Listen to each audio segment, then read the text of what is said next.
Hola amigos, buenas noches o buenos días, dependiendo de la hora que ustedes me estén viendo. Este es la tercera entrega, el capítulo número 3, el episodio número 3 de mi canal Cultura entre Guerras. Y como les había prometido durante la semana, les había dado un pequeño aviso, por lo menos en Facebook. El programa de hoy va a estar centrado en un artículo escrito por Ernst Junger. Todavía nos estamos centrando en la figura y obra de Junger, eh, en un artículo llamado La tradición. Voy a citar inmediatamente la fuente.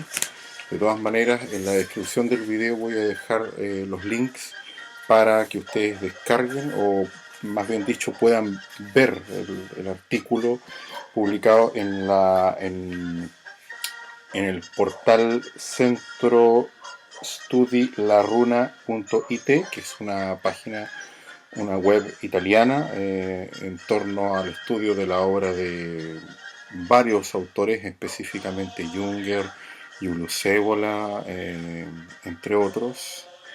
Y bueno, pero eso lo voy a dejar en la descripción para que ustedes lo puedan revisar y obviamente poder leer la fuente. La página está en italiano y también en español.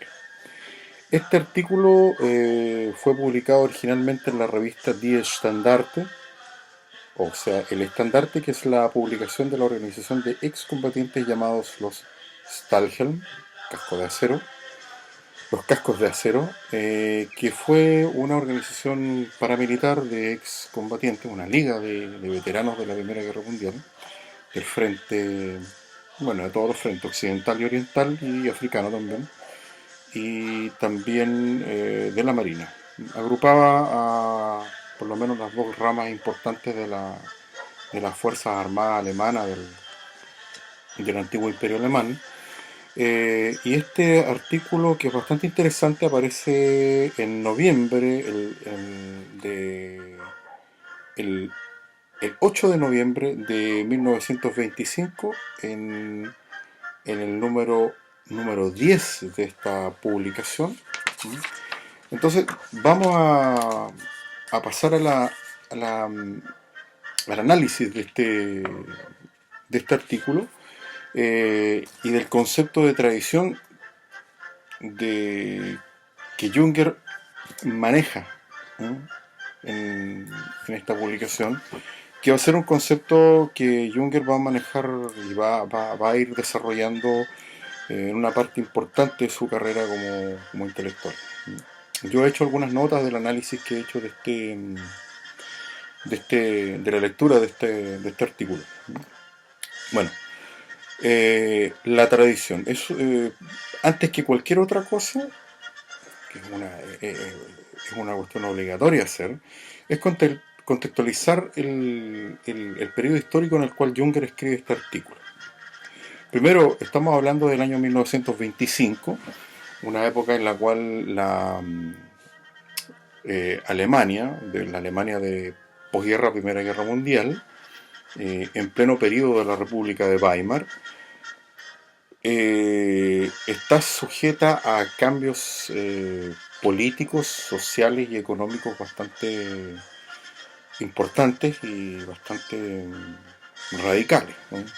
En lo político primero hay una radicalización total del espectro, ¿no? Es decir, tenemos una gran cantidad de organizaciones políticas, eh, tanto de derecha como socialdemócratas, que son centro-izquierda, y también de la izquierda radicalizada, entre los cuales encontramos a Grupo Espartaco, encontramos a organizaciones de corte anarquista, y fuera del espectro derecha-izquierda, de este espectro tradicional, nos encontramos con una gran cantidad de organizaciones mal llamadas de ultraderecha, que más bien son organizaciones nacionalistas, ¿no? Pangermánicas. Entre esas se podría considerar, bueno, a los Freikorps, que eran organizaciones paramilitares que combatieron durante 1918-19 el levantamiento espartaquista en Alemania, y que fueron las que finalmente impidieron el advenimiento de una república soviética que existió en Baviera, una república soviética. Por lo tanto, el contexto histórico en el cual este artículo fue escrito era de una increíble polarización, o yo incluso me atrevería a llamar de polarización, porque no habían dos extremos, sino que habían muchos organismos o partidos políticos de diferente cuño que atendían a diferentes espectros del ámbito político. Por lo tanto es multipolar, según mi percepción del asunto. Entre esos se encontraba esta organización de veteranos llamada Stahlhelm, la Liga de los Excombatientes del Frente, los Cascos de Acero, que, bueno, era una organización de carácter monarquista, un corte típico a la usanza prusiana, elitista, y también de carácter tradicionalista o conservadora. Con el tiempo, ya cuando el Partido Nacional Socialista adquiere gran relevancia, deja de ser un partido local, un partido netamente bávaro, y se transforma en un partido nacional, esta organización va a ser absorbida. Pero volviendo al punto en que en la década del 20 obviamente Alemania estaba sujeta a una gran cantidad de cambios sociales, políticos, económicos, culturales también, que hacían que la política fuera vivida de forma en la calle, ¿no? La política se hizo en la calle, que es muy diferente a lo que vemos hoy en día de la política. El campo de acción de las organizaciones políticas era la calle, y eso conllevaba obviamente el enfrentamiento físico. La violencia política era practicada como una forma de llevar un mensaje político de la forma más violenta posible a las masas, y específicamente implicaba también tomar control de la calle, que es muy como no existían estos medios que hoy usamos, como la internet y otros, obviamente que el mensaje era mucho más directo, más contundente, ¿no? Golpeaba mucho más fuerte. En ese contexto, Junger, obviamente como ex veterano, o sea, como veterano, como ex combatiente, más cercano a las ideas del Stahlhelm. Si bien no formó parte del Stahlhelm, sabemos que participó del movimiento de la Revolución Conservadora, pero digamos que era relativamente afín al Stahlhelm como organización de veteranos. Hay que entender que el Stahlhelm, si bien fue una organización con una impronta política bastante notoria, no era un partido político, pero sí sirvió como para canalizar a los veteranos hacia el campo de la política, especialmente del ámbito del nacionalismo, el pangermanismo, de esa época, ¿ya? Ese es el periodo en el cual Junger se mueve en sus primeros años como escritor y como intelectual, y obviamente que con posterioridad a la publicación de Tempestades de Acero, este artículo, La Tradición, da muy buena cuenta del estado de ánimo de muchos de los intelectuales alemanes de los nacionalistas alemanes de ese entonces, y cuál era su postura respecto a la tradición, a lo que ya en ese periodo estaba en franco peligro, con ciertos tintes de disolución. De ahí también emanan obras como La decadencia de Occidente, de Oswald Spengler. Pero bien, voy a leerle algunas de las notas y voy a ir comentando posterior al análisis que hice después de la lectura. Según el texto, la tradición de Ernst Junger, el hombre es el hombre superior, crea, custodia y defiende lo que sus antepasados plasman. El hombre superior, y aquí hay que entender que también es muy fuerte la influencia de Nietzsche en, en Junger, es aquel que defiende lo que los antepasados crearon, pero también a la vez crea y custodia esa creación y a la vez la defiende ante la amenaza eh, cultural o política eh, externa. ¿Mm? Defiende la tradición como algo superior y dinámico que le da vida como ser individual y colectivo. En este sentido, aquel que custodia esa tradición tiene un perfil heroico, no es una simple persona, porque el hombre superior es heroico. Y si lo ejemplificamos o hacemos un símil con lo que plantea Nietzsche, con la figura del superhombre, es obviamente una entidad épica, heroica, que tiene una conciencia de sí mismo, pero también una responsabilidad con la sociedad que lo rodea. Es decir, es un ser de un nivel de responsabilidad social, política o militar superiores. ¿Mm? Por lo tanto, el héroe está en la obligación de defender esa creación que se manifiesta en la tradición, las creaciones de un pueblo determinado. Por lo tanto, el héroe es atemporal y se diferencia del aventurero. El héroe, si nosotros analizamos la figura de nuestros héroes, más allá de la mitificación que se puede haber hecho de cada uno de ellos, porque finalmente eran personas de carne y hueso, pero son atemporales, han estado presentes a lo largo en el relato histórico de nuestra nación por décadas o por más de un siglo. ¿Mm? Por lo tanto, el aventurero, en contraposición al héroe, es momentáneo y persigue única y exclusivamente motivaciones personales, mezquinas o individualistas. En cambio, el héroe es capaz de sacrificarse por una comunidad independiente de sus motivaciones personales. ¿Mm?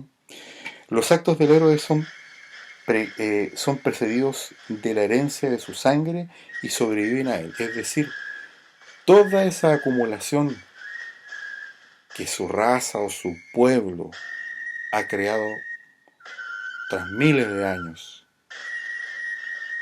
o cientos de años, dependiendo de la edad, el tiempo, el tiempo y espacio en el que esa cultura ha habitado, eh, son superiores a él, están por sobre él, pero él se ve en la necesidad y en la obligación de custodiarlas, eh, aportando también parte de su ser, de su creación, y también defendiéndolas. Al contrario, los actos del aventurero solo son momentáneos, son parte de sus motivaciones personales, por lo cual se diluyen en el tiempo. Es muy diferente un aventurero, que puede ser conocido en un momento determinado, pero como sus acciones son netamente internas, son netamente personales o individualistas, no calan hondo en la psiquis de un pueblo, en la memoria histórica del pueblo. Y eso es lo que hace que esas acciones a lo largo del tiempo se diluyan, salvo que a alguien se le ocurra la genial idea de mitificarlo. Y esa es otra cosa. Por lo tanto, el aventurero calza más con el concepto de mal llamada comunidad de destino, que es azaroso. O sea, se piensa que yo, y lo veo a diario, cuando hay gente que dice, bueno, me tocó nacer en Chile, cosas del azar. Para los alemanes en este periodo en el que Junger escribe este artículo, la cosa no era así. Se sentían depositarios de una tradición, de una historia larga que los emparentaba con los pueblos que se batieron con los romanos en la selva de Teutoburgo, con aquellos que representaron la, la primera línea de choque contra el Imperio Romano. Por lo tanto, se sentían orgullosos y se sentían obviamente parte de una historia común, parte de un legado cultural, parte de una tradición, parte de la herencia de una sangre que los transformó en reinos y después en un gran imperio. Es muy diferente el caso nuestro. Por lo tanto, el aventurero cree en una comunidad de destino, que es azarosa y es heterogénea. A diferencia, la comunidad de sangre, ¿m? Es homogénea. Y este es el caso de los alemanes. Indistintamente de las diferencias que hay entre los del norte, los del sur, los del este y los del oeste, Alemania logró aglutinar en un solo cuerpo, en una sola nación, en una sola raza, si es que lo queremos llamar, a los germanos. Y de esa herencia es la que se sentían, esa herencia de sangre, es de la que se sentían sumamente conscientes hombres como Junger, por ejemplo. Junger ve en la tradición un fundamento de la evolución histórica de un pueblo. Las tradiciones son parte de la impronta, es la huella digital de un pueblo determinado. Obviamente que estas tradiciones son mucho más poderosas, son mucho más persistentes en pueblos más antiguos, como el caso de los alemanes.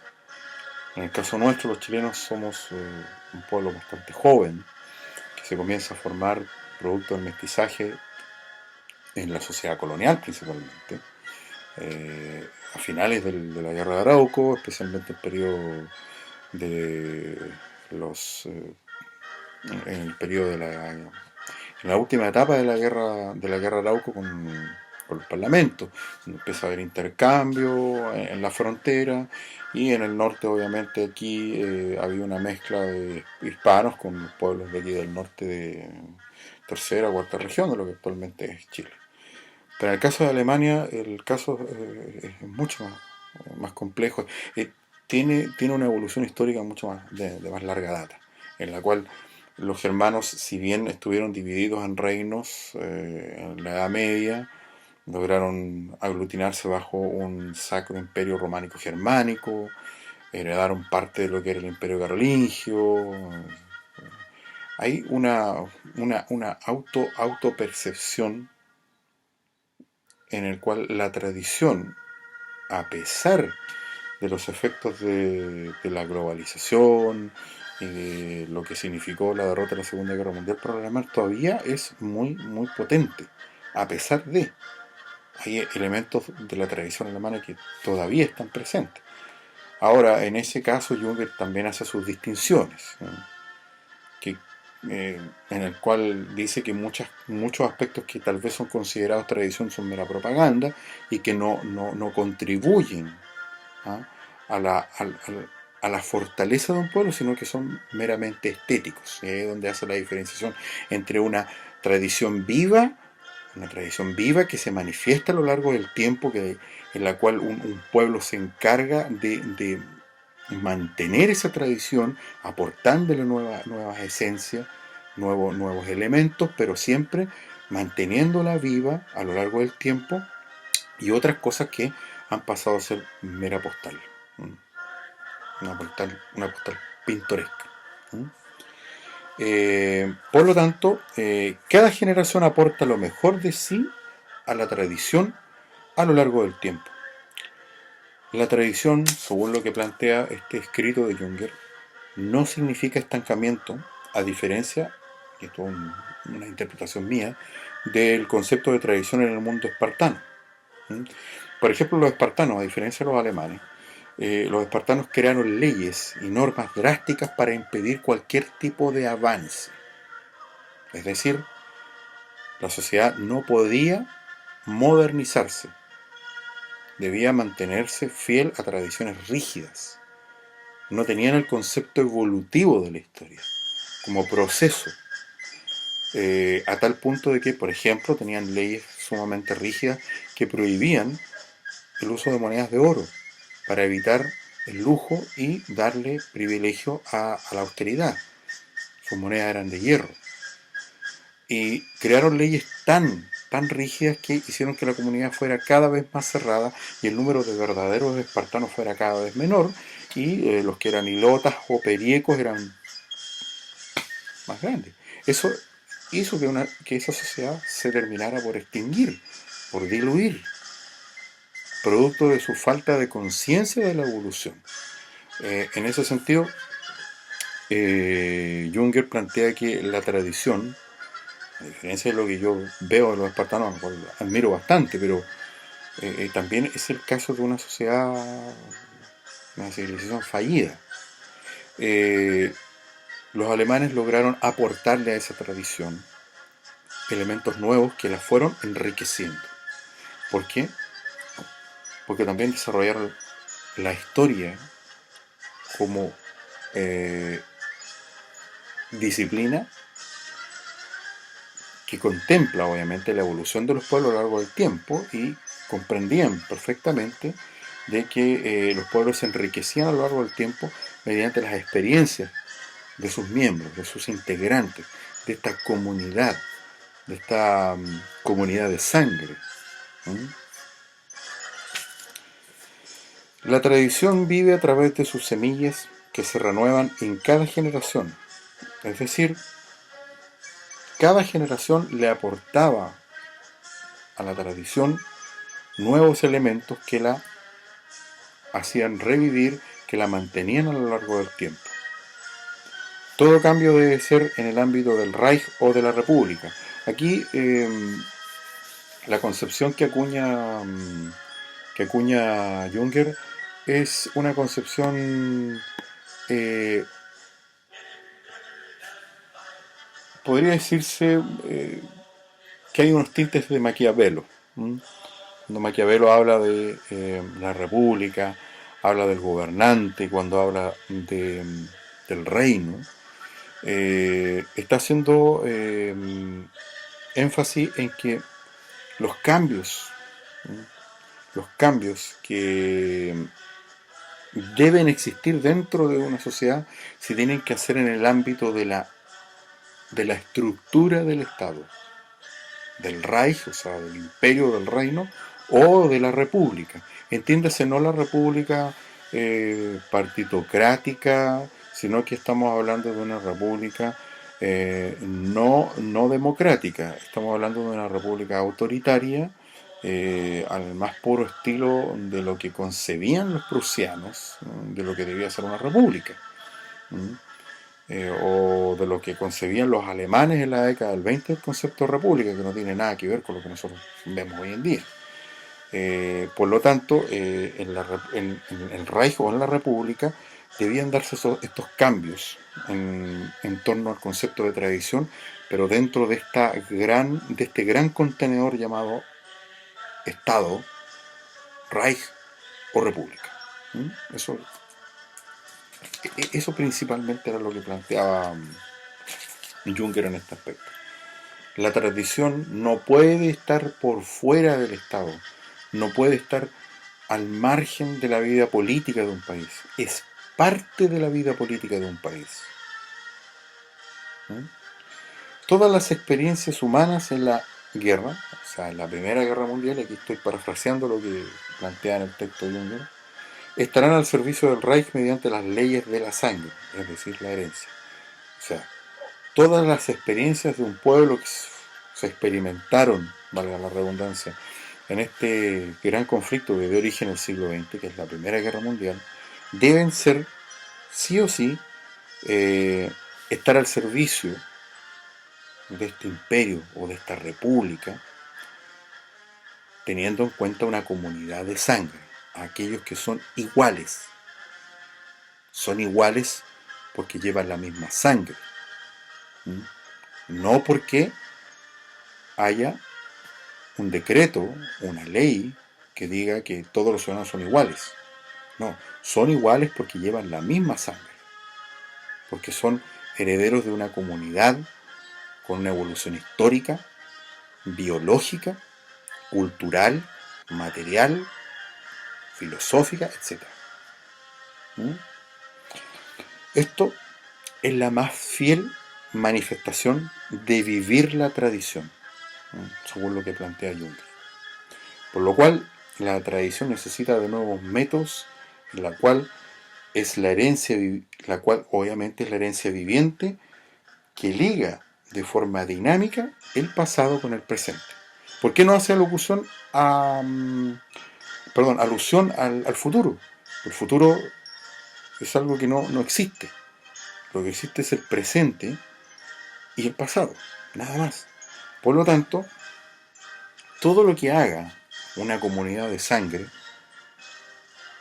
debe ser en torno a la tradición, pero como elemento dinámico, como manifestación dinámica para poder ligar el presente con el pasado. Básicamente es eso lo que el artículo propone. Por lo tanto, yo los invito a leer este artículo. Yo aquí abajo voy a dejar en la descripción del video el link para que visiten la página y obviamente lean otros artículos que están ahí muy, muy interesantes. Además de eso, los invito a darle pulgar arriba a este canal, porque es la única forma, obviamente, de darle continuidad, de dar difusión a las ideas de la cultura. Y bueno, vayan sugiriendo en la caja de comentarios y también por Facebook sugerencias. Por aquí ya me hicieron una sugerencia después del programa número 2 sobre hablar de la revolución conservadora y sí, estoy pensando seriamente en reunir información, bibliografía, ustedes saben, para poder hacer un programa como este, por muy sencillo que sea, hay que documentarse, ¿no? Buscar las fuentes para poder exponerlas y después ustedes pueden visitar esas fuentes y corroborar los dichos que yo, o los análisis que yo pueda haber hecho, o pueden refutarlos. Esto es justamente un canal hecho para el debate, para la discusión intelectual. Vivimos tiempos en los cuales la cultura, la tradición, la cultura, el concepto de alta política, el arte, están completamente desvirtuados o completamente degenerados. Están en franco proceso de decadencia. Ahí les recomiendo también hacerse un tiempo y leer la obra de Spengler, la Decadencia de Occidente, que hoy por hoy adquiere una gran relevancia. Todos estos escritos también hacen mención a un mundo que estamos viviendo y que obviamente las personas deben prepararse para este tiempo, deben educarse, culturizarse, culturizar a los hijos, porque la cultura también es una herramienta de lucha. Es una herramienta que permite que nuestra dimensión de la realidad sea mucho más concreta, más precisa, sea mucho más objetiva dentro de la medida de lo posible, pero por sobre todo nos permite estar con nuestros ojos bien abiertos, ¿no?, en estos tiempos que vivimos. Bien, esto ha sido todo por hoy y nos estaremos viendo la próxima semana con un nuevo programa, ya sería el número 4. Estaré avisándoles durante la próxima semana qué tema voy a tratar en este programa que vendría. Y bueno, darles las gracias a todos por su atención y no se olviden, pulgar arriba